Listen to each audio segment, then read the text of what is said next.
Eğer Part 2 ben bir tane video paylaşmıştım ha. Tun karakterlerini tekrarlamayın diye.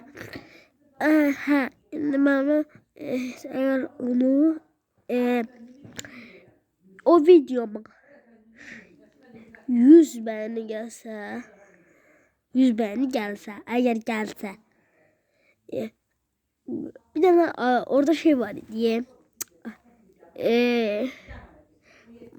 ejderha idi samolyotta, onu dediğini,